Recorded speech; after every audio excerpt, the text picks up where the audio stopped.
Warning, explicit content. Blood, guts, swearing, lots of bad words, adult themes. No nudity, though. Lots of violence. Did I say violence? Viewer's discretion is advised. Welcome back, and I hope you guys are ready for another exciting episode of Pathfinders Wrath of the Righteous.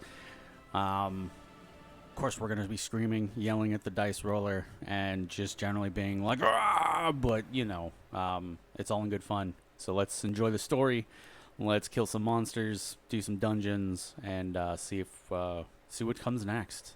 So let's go and hop into it.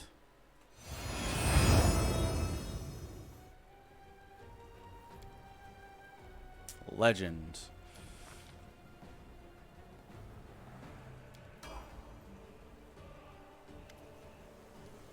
Almade, I'll accept your help. Strip me of my powers and help me to cleanse myself of the influence of the abyss. What adorable overconfidence. We'll see how you deal with Arilu without the powers she gave you, and then you'll have to fight your way through the armies of 2 demon lords. But wait, will your powers even let you go? Will you be able to get rid of them even with the help of your Imperial guest? Do not listen to her. Turn to yourself. You are a mortal. That is your weakness, but that is also where your strength lies. Think about it. Who are you? Your soul, your mind, your body. Which of your sides reflects your true self? Put your trust in yourself. Find your strength. And strike at the abyss in your heart as hard as you can. Pure light engulfs you. It penetrates you to your core, and for the first time in your life, you can see yourself on full display. Your body, your mind, your soul. You see the shadow of the abyss that pervades you, granting you powers but irrevocably altering you at the same time. You realize that this clarity will be short-lived. This is your first and last chance to become an ordinary mortal again. Strength. The shadow of the abyss has entangled you, bonded with you, but it hasn't consumed you entirely. Flashing before your eyes are the moments when you rebelled against it, and when you gave in to the temptation, taking the book in Arilu's laboratory, but then refusing to take essence from her hands, and then the moment when you suppressed your power, not allowing it to fall upon Dresden. This bond is not as strong as it may seem. Rely on your physical power, because it was guaranteed. You strain your muscles, every part of your body, and unleash a crushing blow on the shadow of the abyss that has been with you for so many years.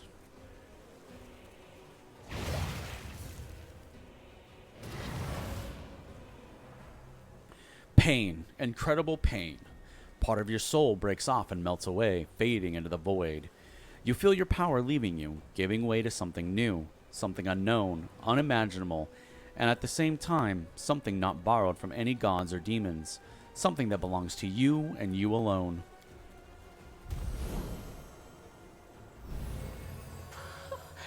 So now I'm surrounded by nothing but pathetic mortals? Then I won't waste any more of my time. Congratulations. You have stepped onto the path of cleansing. It will not be easy, but there you will find what the abyss tried to steal from you. Your true self. I will help you with your first steps. You must go to the places where the power forced on you manifested itself and grew inside your soul. Start with the rift in the Midnight Fane. Once you are there, you will understand what to do next. And now, I bid you farewell. Path of the Legend. Which legend lets you go to level 40. You don't get any of the, like, awesome mythic abilities. You just get 40 class levels. Like, Azada was a lot of fun, don't get me wrong, and the fairy, I'm going to lose my fairy dragon, which sucks. But I wanted to do legend because, I don't know, sounds cool.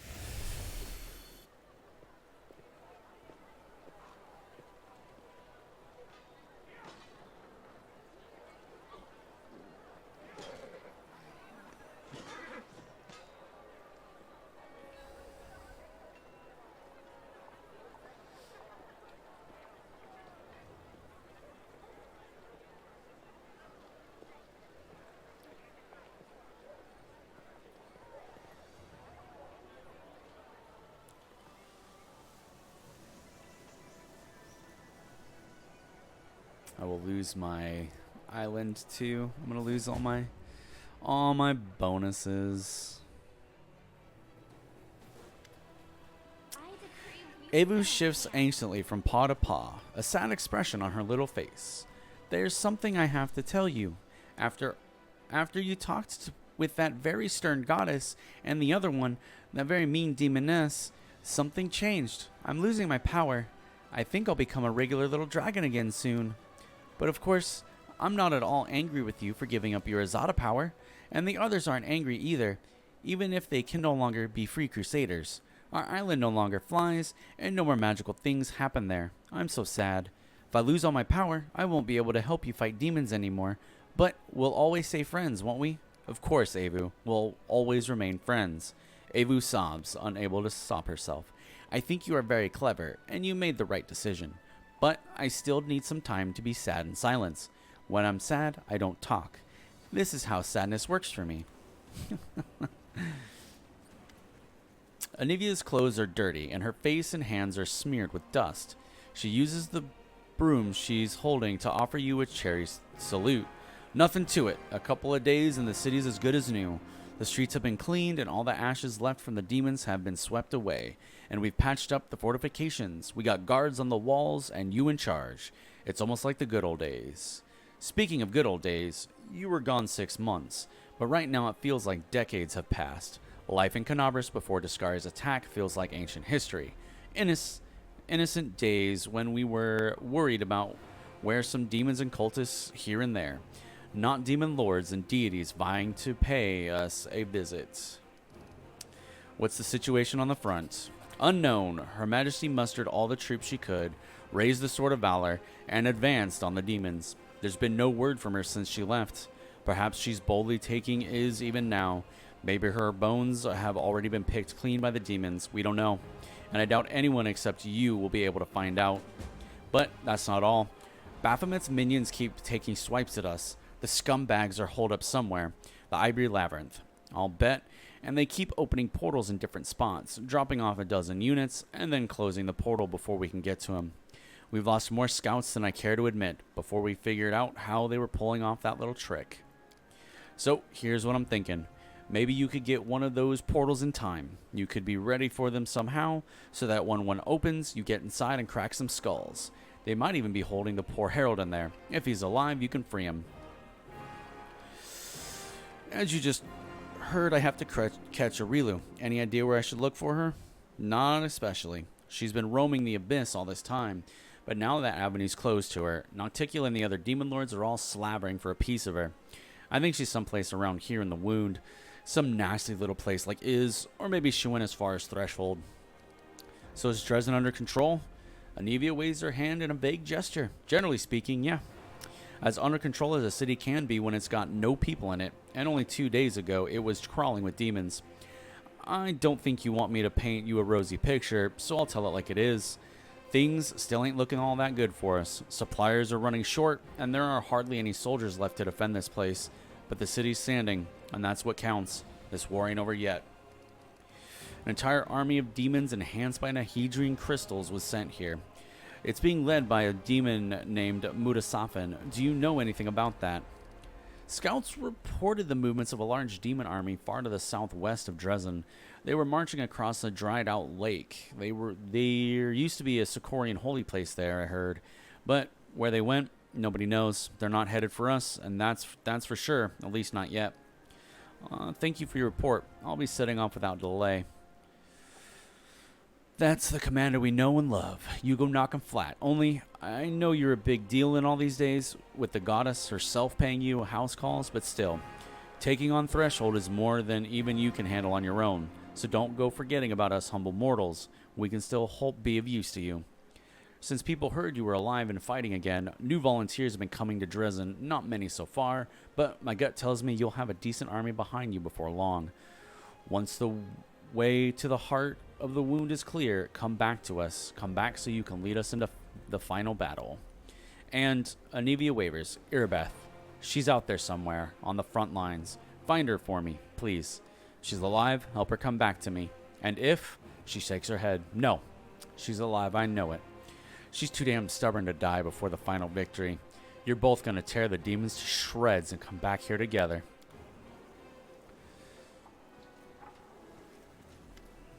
Regil looks slightly more tense than usual. Garou, I have fairly important news. I will do my best to be brief. The Hell Knight orders have not reacted well to the developments I've mentioned in my latest report, specifically regarding the true source of your power. The very notion that we have been cooperating with a weapon forged by Aurilu Vorlesh and Nocticula has caused discontent. The orders have not issued any official edicts, but many chapters and high-ranking knights have been recalled from their assignments and barricaded themselves in one of our outposts, the one you know, in fact. I suggest you go there and resolve the issue between the orders and the Crusaders. This is a matter of importance. Very well, I'll go there as soon as possible. Excellent. That is all I had to report. So I will return to my duties, and you may attend to your other affairs. Garou, the succubus gazes at you despondently. She always speaks quietly, but now her voice is barely audible whisper. In my dream, a fire destroyed almost everything. The only thing that survived was a table. I've returned to my dream world so many times. The nightmare still lurks there, but I want to understand why this table is so important. Why did it survive the fire? I can't figure out what makes it special. It looks like a simple piece of furniture. It just stands there. What is it supposed to mean? What am I doing wrong? Perhaps, would you like to enter your dream again? I don't think that will help. We've already been there together, and no, there must be something else. I'm looking at it from a different side. But how do you find the other side of a dream? The other side of a dream is called reality. Perhaps this table represents something that you're supposed to do in real life. You might be right. Arushale brightens considerably, but what exactly should I do? Find a table? Buy one? Perhaps I should learn to craft as of a carpenter and make one myself. So many possibilities, and I don't even know where to begin. Her excitement gives way to dismay.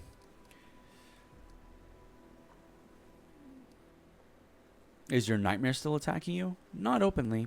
It still lurks in the shadows, gnawing at my soul from within. It never leaves me alone, but it hasn't tried to fight me again. Perhaps Desna can help you solve the riddle. But she was the one who asked me to solve it. I don't think she's going to tell me the answer. I must find it myself, but how? Where did the table come from? Where did it come from? Arushale considers your question. She taps her lips thoughtfully. Oh, I remember now. There was a loaf of bread on that table. That was Anevia's dream, remember? She said she wanted to learn how to bake bread. The bread went up in flames, along with all the other fragments of her dreams, but the table remained. If this table came from Anevia's dream, perhaps you should talk to her. I've been living among mortals for a while now, but there's still so much I don't understand about your kind. How you live, what you dream about. You're right. We should ask Anevia. It's part of her dream, after all. That's a good idea, but the succubus shifts from foot to foot reluctantly. Could you please talk to her instead? I don't even know how to begin a conversation like this. It's so personal. Please ask her, and I will stay nearby. Commander, the Inquisitor greets you with a bow. I am sincerely gladdened by your return, and I was delighted to hear of your recent victories. It is a shame that my duty has kept me away from the front line. I would like to take up a place in the ranks of your Crusaders, and perhaps I will still have a chance to do so. But before that happens, we must address another issue. I suppose you've already guessed what has brought me here. We parted ways after the discovery we made at Count Arende's estate. You and I both know that the Count became a conduit for an unknown entity, which I call the Other. I retreated to Nerosian, and then went beyond Mendev's borders, looking for mention of such entities and ways to fight them. And now that my search has borne fruit, I am ready to tell you about it. So what have you learned about the Other? I must be honest, I still don't know what it is. However, I managed to find some evidence of similar incidents. Individuals who, in a horrible moment in their life, became a gateway for an unknown entity. The most curious part is that all these cases appear almost sequential. They happened in various corners of Galarian, but no two incidents ever occurred at the same time. This leads me to think that we are dealing with a single entity. one that has been secretly present in our world for a long time, merely changing its gateway on occasion. While I do not know what this entity is, I managed to find something of great value. A Varisian arcanist managed to pick up the trail of the other and invented a ritual to weaken and bind it. She died under very suspicious circumstances. Her decapitated body was found in her laboratory, and her head was never found. But her notes survived, including the description of the ritual. I have discussed it with several high-esteemed experts in magic, and I am inclined to consider this a reliable weapon. We could use the ritual to lure the entity out, bind it, and probably exterminate it. But to do that, I need your assistance, Commander.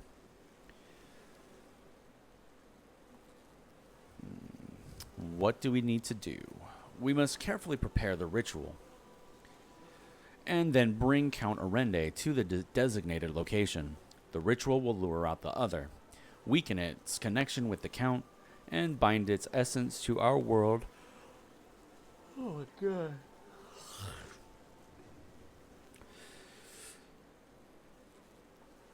The ritual will lure out the other, weaken its connection with the Count, and bind its essence to our world like an anchor.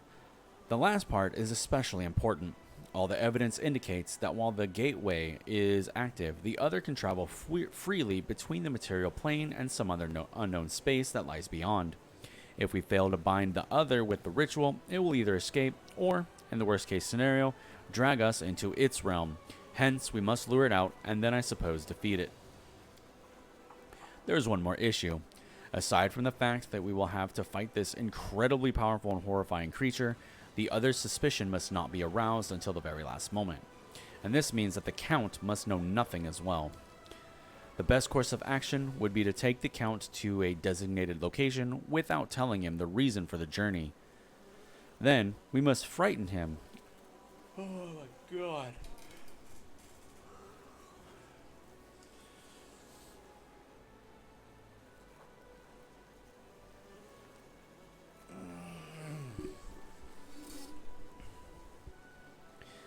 Then, we must frighten him and make it appear that his life is in danger. The other will believe that its gateway is in peril, and then, I hope, it will show up to protect it. The ritual circle will work as a trap, but it is crucial, and I stress this, that we convince the entity that we know nothing of its existence. And that is Darren who is in danger, not the entity itself. Otherwise, there is no knowing what may happen, and I don't want to give the adversary any chances to outmaneuver us. I'll help you. Thank you. Now let's go over the entire operation once more. I am convinced that we must lure out the other somewhere far from Dresden and other populated places to avoid civilian casualties. I have chosen a suitable location within the world wound. I'll mark it on your map. You must bring the Count there without alerting him to what's about to happen. I assume that another foray into the world wound will hardly raise a suspicion. I will await you there with the ritual circle prepared. But before we reach the crucial moment, you must make the Count and the other believe in that the Count is in danger. I suppose the easiest way to do that would be to tell him that you made a deal with the Mendevian Inquisition, and the Count will have to face punishment for his crimes, real or imaginary.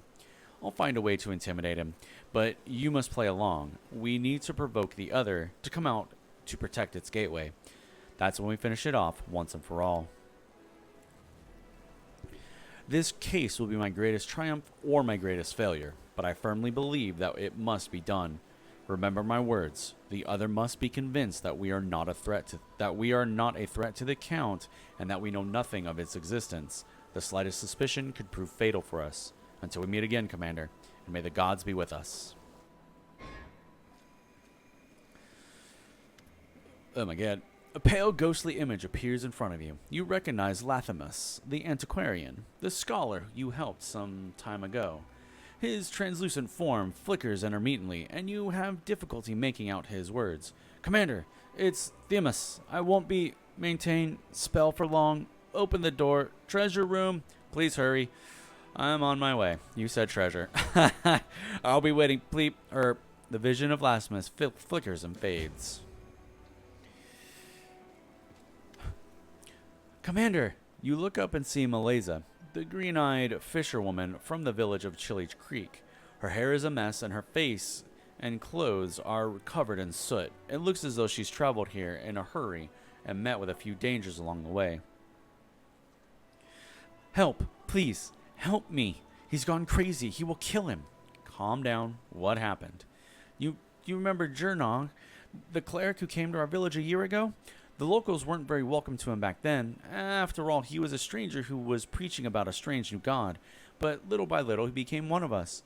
He went fishing alongside us, and he told people stories about the crusade. He told us about meeting you and seeing the queen, and the songs he used to sing. They just made you want to stop and listen. Well, eventually, the fisherwoman looks down. We became very close. We started to plan a wedding. My brother didn't seem to mind at first, but after we got married, well, that's when he lost it. He became violent. He threatened to hurt us.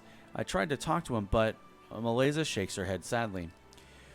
We even thought about leaving the village, but when my brother found out, he lost his mind completely. Markle is strong, and no one else in the village dares challenge him. It was a miracle that I managed to escape. But my husband is still there. He didn't make it out of the village. I don't know what's happened to him. Help us, please. All right, I'll help you. Thank you. I'll head back to the village. I'll do my best to keep him from flying into a rage, but please hurry. I'm afraid he might do something terrible.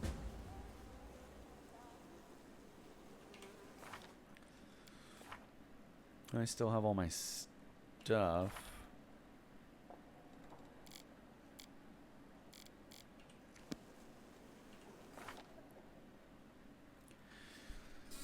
But I need to rest.